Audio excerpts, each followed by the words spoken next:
Hello, everybody, and welcome to another one in our series, Breaking Down Barriers. My name is Chris Igwe, and I'm following through on the videos that are around my book, which is called Breaking Down Barriers, My Journey from a Small African Village to the World Stage.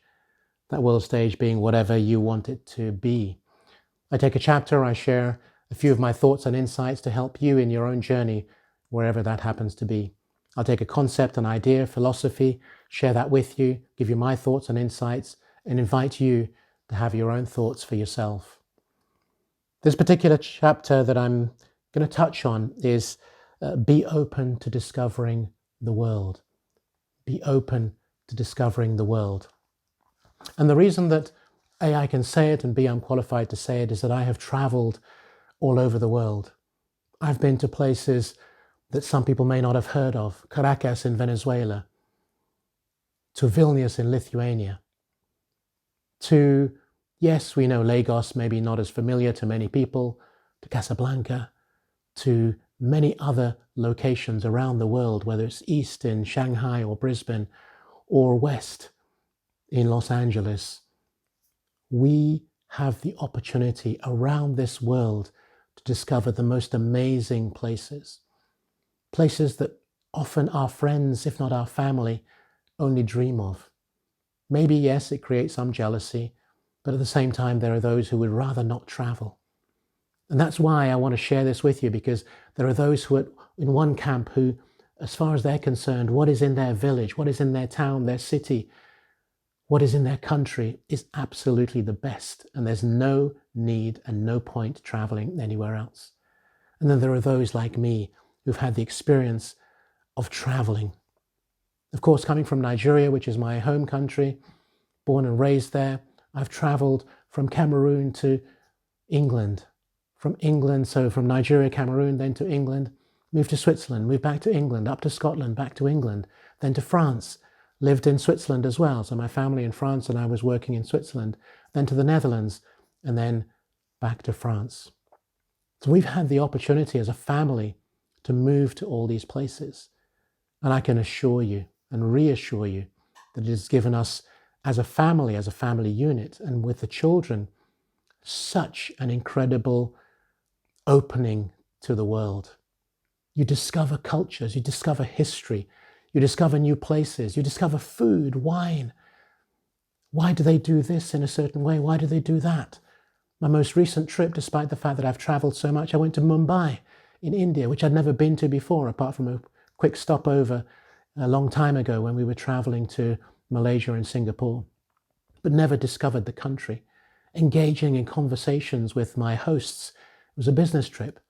Them getting to know me getting to know them, asking questions about our culture, politics, life, choices, decisions, careers, all those things. Yes, you can do it at home with a family dinner or friends around, but it's not as rich. It's so much richer where you ask questions. You want to learn more, but you have to have a desire to learn more. If you're one of those who, and I know people who, they only want to go to and stay in 5-star hotels. They only want to eat in the best places, the best food. But then I know people who will happily discover street food, discover markets, discover local experiences in different places. So wherever you sit, if you enjoy doing that, continue doing it and do even more. If it's not something you're familiar with or you want to do, I would encourage you to at least put your toe in the water, because nothing can compare to the excitement and the enjoyment of being able to discuss in many different ways with people who come from a different world, a different background, different experience. Now, whether you're a backpacker and you enjoy doing that, or you enjoy traveling on business, whether you like a 5-star hotel, I'm not saying anything against that. I enjoy 4 and 5-star hotels. And quite frankly, when I go with my wife, I treat her to that, whether on business or pleasure, it's the same thing. I give her those experiences, those comforts, but we will still go out into the market because she loves being in market. She loves negotiating for products and items and just things that she would like to take back. But the richness of discovering a world abroad can never be underestimated. And because I like quotes in this section, I quote Angela Blount, who's an American author, and she says, "Sometimes the most scenic roads in life are the detours you didn't mean to take." I'll repeat that. Sometimes the most scenic roads in life are the detours you didn't mean to take. You see, you never know where the opportunity is going to lie for you to be able to discover a new experience in a new country, a new city, a new environment. And like I said, it makes your life so much richer. You learn so much about that culture. You learn so much about those people. I remember just a few examples. So one, in travel, and this was on business, I went to a business meeting in Istanbul, in Turkey. And I went and walked into the meeting room, first meeting that I ever had with this particular company. And there was a beautiful spread of fruits and chocolate and teas of all kinds that you could want. We weren't a very big group, but they'd gone, and this was the CEO, and she had laid on this spread that was just wonderful, that we enjoyed, had a great meeting. But I just thought, wow, this is fantastic. She doesn't know me from Adam, and I don't know her from Eve. And here we are breaking bread around a meeting, a business meeting, and yet enjoying those delights.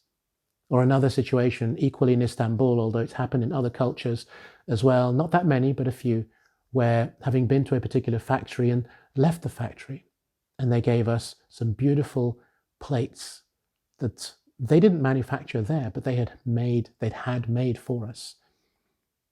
It was just wonderful to take away. Or a Chinese person who, again on business, came to Paris. We met, and she gave me a beautiful painting just as a thank you. I should be the one giving her something flying all the way over from China. These are little things that you just go, wow, that's wonderful, that's amazing, that's what this is all about. So is living and working abroad easy? No.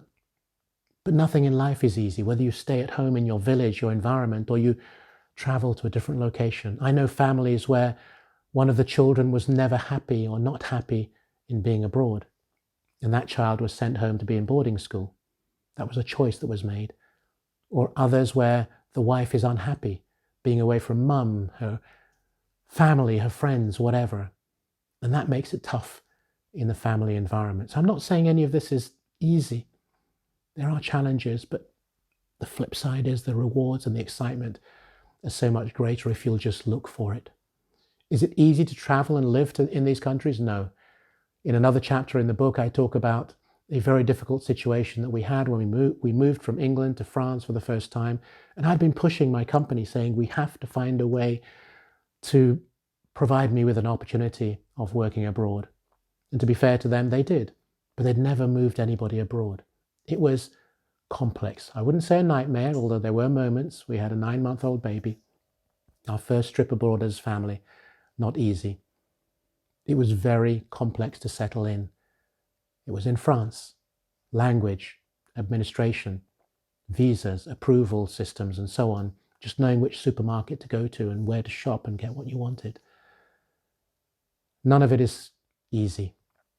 From getting visas to travel to accommodation, but it is absolutely worth it. So I'd encourage you, if you have the opportunity, seize it. Whether it's for a week, 2 weeks, 2 years, 20 years, it doesn't matter. Because that brings you so much closer to other people, but it brings you closer to yourself. And it brings you closer to an awareness that the world is big, but we are the conduit through which the connections are made. I hope this has resonated. Please feel free to like, comment, and share. And I look forward to seeing you or hearing from you on another video. In the meantime, thank you.